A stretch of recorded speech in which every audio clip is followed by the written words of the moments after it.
hey, if you own a home, skip this video. You don't need to watch this.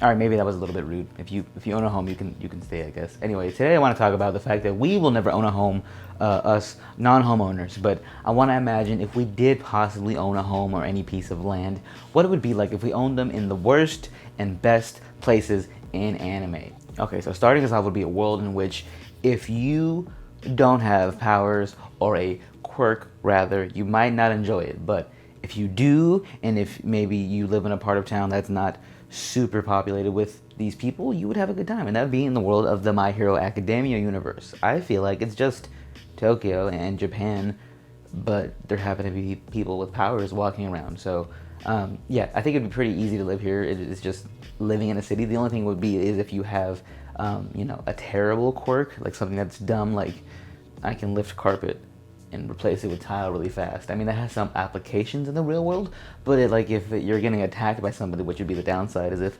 you're walking down the street, you could get attacked at any moment. You can't defend yourself. So I guess if you have a cool quirk, you'd be okay. But if you have a bad quirk or not even like a quirk at all, it wouldn't be like the best living situation. But like as far as like the environment goes in the city that you live in, it'd be pretty nice. I wouldn't mind it. I think it'd be a relatively chill place to live, except for when Shigaraki and all them get involved and they go crazy. That can get a little crazy, a little too much. But hey, if you live in the part where All Might resides, maybe you'll be fine. You're like, you know what? I don't have to worry about this. He's got it. He'll take care of it until he gets hurt, and then you're like, okay, well, now I got to move. But overall, the My Hero universe would be a great place to live. Okay, now if you're not like the biggest tech person or like you want to live in like a big metropolis and you'd much rather be on the outskirts of town and you're all about like the cottage core lifestyle, so much so that you don't have anything really around you, no technology at all, and just zero communications to the outside world but the people in front of you, and you live pretty much like a caveman, this would be the perfect place for you. And I'm talking about the world of Dr. Stone. This is the ultimate off-the-grid living situation. So if the big hustle and bustle of the city is tearing you down, this would be the greatest place for you to live because you don't have to deal with any of that at all. You're just chilling the whole time. You just have to worry about how to get your meal for the day, and that's pretty much it. Then the rest of it, you're just chilling. You're not even worried about anything else until Senku comes around and he's trying to introduce you to these things that you left behind in the technological world. You're like, hey, no, I don't want to deal with that. But I think it'd be a place that would get old really fast because we're so used to having things around us that make our lives easier that it would outstay its welcome, I think. And I feel like if you want to live here, I wouldn't want to live here, but I think if you were about that, country lifestyle, then this would be the perfect place for you because you don't have to have a care in the world. You just live. Maybe if you're older, I think it may be like retirement age, you might just want to not have to deal with anything. You want to just chill here. But then again, if you're older, you might die quicker in this universe. Who knows? Maybe you're not strong enough to catch your food, so they're like, we gotta get rid of you. You're holding us back, sir. But for the most part, it'd be pretty peaceful, pretty chill. All right, and sticking within the realm of cottage core, but a little bit more advanced in civilization-wise, I would say the world of Howl's Moving Castle would be perfect. I would want to live here. This is probably like my top priority list. Like, this would be beautiful. The architecture of everything, the nature, the big moving castle of it. A little bit of like magical elements into it would be cool to just deal with that. Like, hey, that person's a witch, but it's fine. It's not a big deal. She doesn't bother me. I go to my little bakery every day. I make my bread and I hand it to the people, and it's fine. And there's some creepy people trying to cause a bit of a stir. That guy Hal's kind of weird, but for the most part, it's chill. Especially in the beginning when you see Sophie just like sewing away in like her sewing shop or her craft store, I guess is what you call it. That beginning scene with the train passing through, that's beautiful. That architecture of it, it's like French, I guess. I think that's where the setting is, like that French architecture and a lifestyle of just like living there, chilling all day, drinking coffee, eating breads, and just reading a book on your lawn and just seeing the beautiful scenery of everything. That would be perfect, ideal for me. So yeah, not too much hustle and bustle, but enough to where you wouldn't get bored. Like if you're in the Dr. Stone universe, this one's just like, hey, I'm here, I'm chill, I can read a book by the fire, and I go to bed without a TV at night. I just listen to radio, I guess. I don't know if they had radio. I don't know. But the world of it all and like the pace of it all would be perfect for me and my lifestyle. I would buy a house here in the Howl's Moving Castle universe. It's not too crazy. If I stay out of the way, I won't really get harmed by anything. Really, it's pretty peaceful. And finally, wrapping up the best places to live, it would obviously be the world of Pokemon. Like, how could you not want to live here? You can go as advanced as you want, like in the newer generations, or as old and far back as you want, as in like the Hisuian gen. What is that called? The Arceus version, whatever. You can pick your setting as far as that goes, but as far as like everything around you, you have Pokemon, which is super cool. It's just like having a pet, but a pet that can do things and like work for you if you wanted to, or you can work with it and it can improve your lifestyle. It's like the substitution for technology and things that we need in the current life. We can just have Pokemon take their place, or at the current life that we're in, we can have the Pokemon enhance the lifestyle. And yeah, I think it'd be just like the best place to live, because it's Pokemon. How do you not want to deal with this? And yeah, it gives you enough to where you can adventure out if you wanted to get away from like normal working society. Whatever you want to go and adventure, gets your gym badges, or go stop some evil team from hatching a world-ending plot. That might be the weirdest part about all of it. Would be occasionally you would find a group of people, a cult, I would call them a cult, who just want to like cause trouble and ruin your day, basically. But if you are strong enough and you make enough friends along the way, you can take them down and have a good time while doing so. And I think that's pretty cool, because who doesn't want adventure at the end of the day? But living in a world like the Pokemon universe, I think it'd be pretty cool.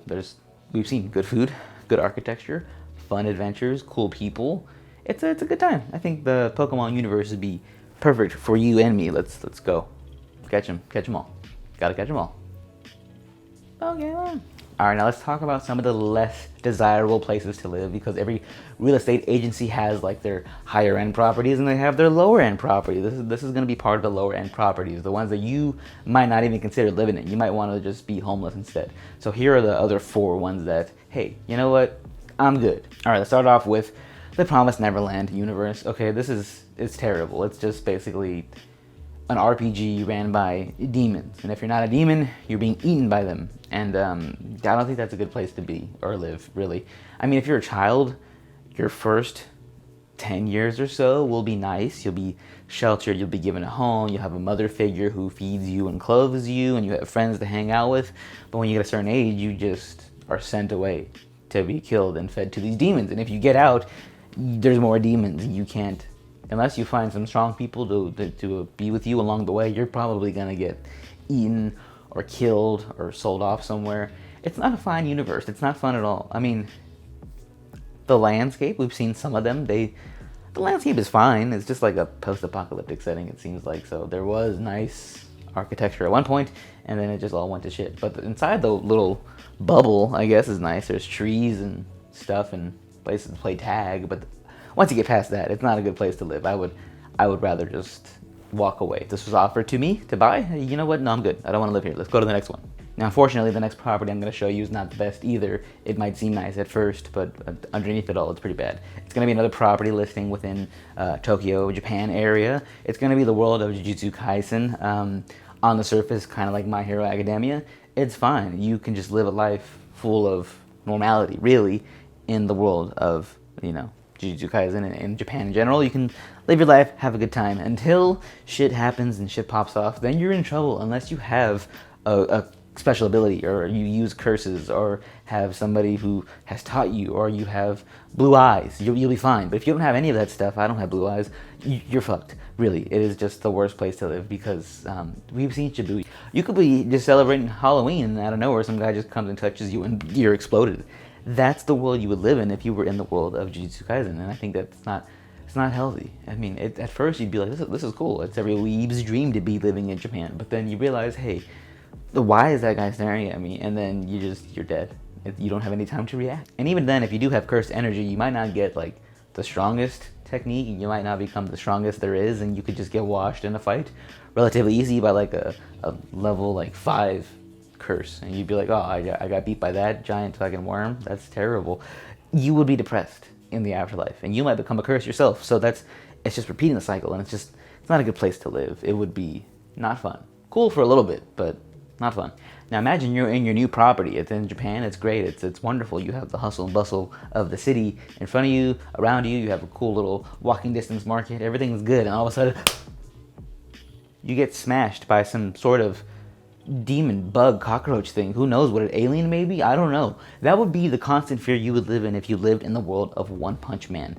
It all seems fine, just like the rest of them. They all seem fine.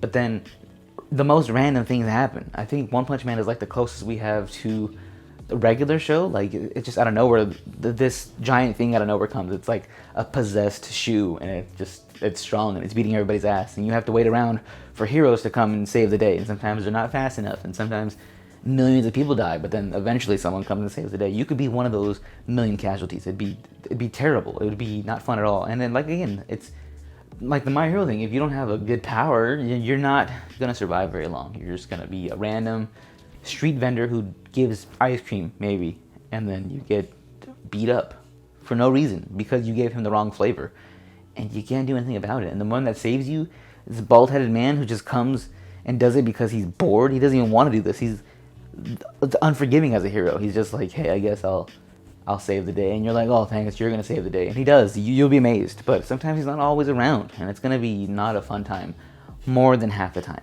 And I don't want the stress of living in this universe. This universe is too much for me. I would be even more stressed here than I would be in the Jujutsu Kaisen universe, because at least there you can kind of avoid it. But in One Punch Man, it's so random. You don't know when it's gonna happen, so you can't prepare for it because it's out of nowhere, really.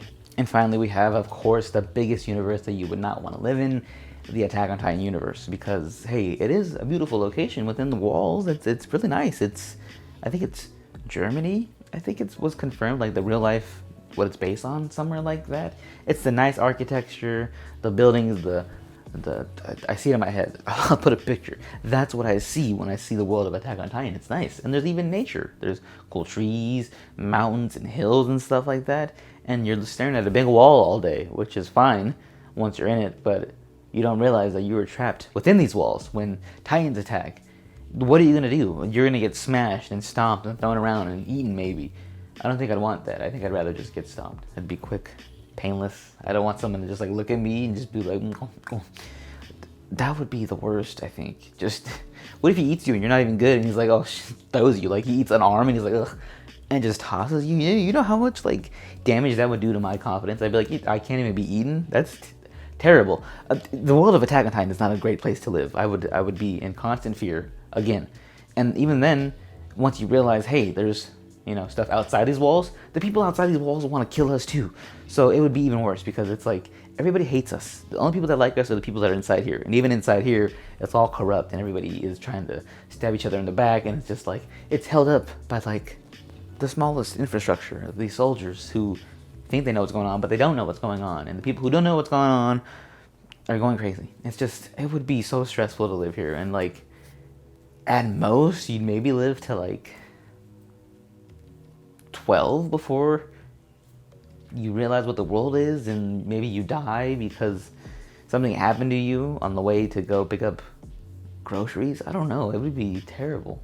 And like, the only way you're going to survive is if you enlist in these soldiers who are all corrupt. And if you make it to the top, you realize everybody here hates you, and they all hate each other, and they're all stressed out because they constantly have to worry about the Titans and the outside world and the secrets that we're hiding within these walls. And it would just slowly dwindle you away. And it wouldn't be the best time. What do you choose? You choose death by Titan or death by stress of knowing about the Titans? You can't escape them. So I definitely would not recommend living here. That would be the worst option, I think, out of the worst options. That's just like the worst of the worst. But yeah, those are the 8 listings I had for you. So if you could just let me know which one you want to apply for down below, that'd be great. I need 10% up front and then another 10% kickback on the finder's fee. Yeah, you know all about that. So yeah, you just let me know which one you want to. Oh, none of them. You don't want any of them. Okay, no, I understand. I wasted my time. It's fine. But hopefully you guys enjoyed imagining what it would be like to live in these places with me. If you have any other suggestions on like the worst or the best places within anime to live, let me know down below. Comment down below. I'll reply down in the comments. I don't have a life. I get the notification and I'm like, hey, let's go reply. I'll reply right away. So let me know what you think is the best place to live, worst place to live. This was a dumb video, it was a cool video, whatever you want to let me know down below. Also, don't forget to subscribe. I would appreciate that very much. We're almost at 200 and what's the next goal? 250, I guess. We'll be there eventually, I hope. You can follow down below as well. And yeah, until next time, fill the application out. You never know. You might get the house, man. We have a lot of properties available still.